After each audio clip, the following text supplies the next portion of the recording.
जय श्री राम। 57वां सर्ग। विश्वामित्र की तपस्या। राजा त्रिशंकु का अपना यज्ञ कराने के लिए पहले वशिष्ठ जी से प्रार्थना करना और उनके इनकार कर देने पर उन्हीं के पुत्रों की शरण में जाना। श्री राम तदंतर विश्वामित्र अपनी पराजय को याद करके मन ही मन संतप्त होने लगे। महात्मा वशिष्ठ के साथ बैर बांधकर महातपस्वी विश्वामित्र बारंबार लंबी सांस खींचते हुए अपनी रानी के साथ दक्षिण दिशा में जाकर अत्यंत उत्कृष्ट एवं भयंकर तपस्या करने लगे। वहाँ मन और इंद्रियों को वश में करके वे फल मूल का आहार करते हुए तथा उत्तम तपस्या में लगे रहते थे। वहीं उनके हविस्पंद, मधुस्पंद, दृढ़नेत्र और महारथ नामक 4 पुत्र उत्पन्न हुए, जो सत्य और धर्म के तत्पर रहने वाले थे। 1000 वर्ष पूरे हो जाने पर लोक पितामह ब्रह्मा जी ने तपस्या के धनी विश्वामित्र को दर्शन देकर मधुर वाणी में कहा, कुशिक नंदन, तुमने तपस्या के द्वारा राजर्षियों के लोकों पर विजय पाई है। इस तपस्या के प्रभाव से हम तुम्हें सच्चा राजर्षि समझते हैं। यह कहकर संपूर्ण लोगों के स्वामी ब्रह्मा जी देवताओं के साथ स्वर्गलोक होते हुए ब्रह्मलोक को चले गए। उनकी यह बात सुनकर विश्वामित्र का मुख लज्जा से कुछ झुक गया। वे बड़े दुख से व्यथित हो दीनतापूर्वक मन ही मन यूँ कहने लगे, अहो, मैंने इतना बड़ा तप किया तो भी ऋषियों सहित संपूर्ण देवता मुझे राजर्षि ही समझते हैं। मालूम होता है इस तपस्या का कोई फल नहीं हुआ।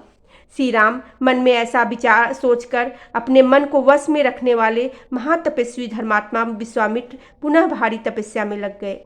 इसी समय इक्ष्वाकु की कीर्ति बढ़ाने वाले एक सत्यवादी और जितेंद्रिय राजा राज्य करते थे। उनका नाम था त्रिशंकु। रघुनंदन, उनके मन में यह विचार हुआ कि मैं ऐसा कोई यज्ञ करूं जिससे अपने इसी शरीर के साथ ही देवताओं की परम गति स्वर्गलोक में जा पहुंचूं। तब उन्होंने वशिष्ठ जी को बुलाकर अपना यह विचार उन्हें कह सुनाया। महात्मा वशिष्ठ ने उन्हें बताया कि ऐसा होना असंभव है। जब वशिष्ठ ने उन्हें कोरा उत्तर दे दिया, तब वे राजा उस कर्म की सिद्धि के लिए दक्षिण दिशा में उन्हीं के पुत्रों के पास चले गए। वशिष्ठ जी के वे पुत्र जहाँ दीर्घ काल से तपस्या में प्रवृत्त होकर तप करते थे, उस स्थान पर पहुंचकर महातेजस्वी त्रिशंकु ने देखा कि मन को वश में रखने वाले वे 100 परम तेजस्वी वशिष्ठ कुमार तपस्या में संलग्न है। उन सभी महात्मा गुरुपुत्रों के पास जाकर उन्होंने क्रमशः उन्हें प्रणाम किया और लज्जा से अपने मुख को कुछ नीचा किए हाथ जोड़कर उन सब महात्माओं से कहा, गुरुपुत्रों, आप शरणगत वत्सल हैं। मैं आप लोगों की शरण में आया हूँ। आपका कल्याण हो। महात्मा वशिष्ठ ने मेरा यज्ञ करना अस्वीकार कर दिया है।